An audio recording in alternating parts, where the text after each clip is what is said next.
વિરોધનો અવાજ।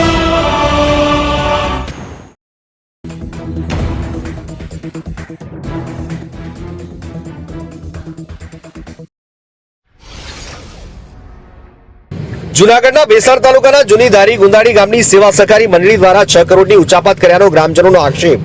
જૂનાગઢના બેસાડ તાલુકાના જૂની ધારી ગુંદાડી ગામની સેવા સહકારી મંડળી દ્વારા 6 કરોડની ઉચાપત થયાના આક્ષેપ સાથે જૂની ધારી ગુંદાડી ગ્રામને ખેડૂતોએ મામલતદાર અને તાલુકાની મુખ્ય બ્રાન્ચ કેનાલ પોલીસને આવેદનપત્ર આપ્યું છે અને ખેડૂતોનું કહેવું છે કે જૂનાગઢ જિલ્લા સહકારી બેંક લિમિટેડ હેઠળ આવતી બેસાડ તાલુકાની બ્રાન્ચને આવેદનપત્ર આપ્યું અને જૂની ધારી ગુંદાડીની શાખામાંથી પાક ધિરાણ ઉપાડતા હતા, પરંતુ તેઓના ખેડૂતના ખાતામાંથી જાણ વગર અંદાજિત 6 કરોડ જેવી રકમની ઉચાપત કર્યાનો ખેડૂતોએ ખુલ્લો આરોપ મૂક્યો છે।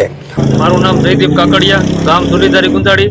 અમારે જૂની ધારી ગુંદાડી સેવા સહકારી મંડળીમાં અંદાજિત 6 કરોડની કૌભાંડ થયું છે। તો ખેડૂતોને અમે અત્યારે ખેડૂતો વતી મામલતદારમાં આવેદનપત્રક આપવામાં આવ્યું છે। અત્યારે ભેસાણ બેંકમાં મેનેજર સાહેબને આવેદનપત્રક આપવામાં આવ્યું છે।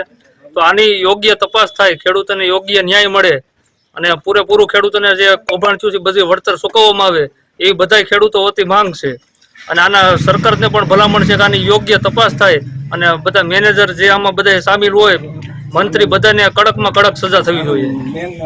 આ બાબતની મંડળીના કર્મચારી નાસી ગયેલ છે। આ ઉચાપતમાં મંત્રી દ્વારા કહ્યું છે કે ખાતેદારોના એટીએમ તેમજ પાન કાર્ડ લિંક કરાવવાના હોય તેવું બાન બતાવી પાન કાર્ડ તેમજ એટીએમ તેમજ ચેકબુક લઈ ખેડૂતોના ખાતામાંથી નાણાંની ઉચાપત કરી છે, જેને લઈને ખેડૂતોમાં ભારે નારાજગી જોવા મળી રહી છે।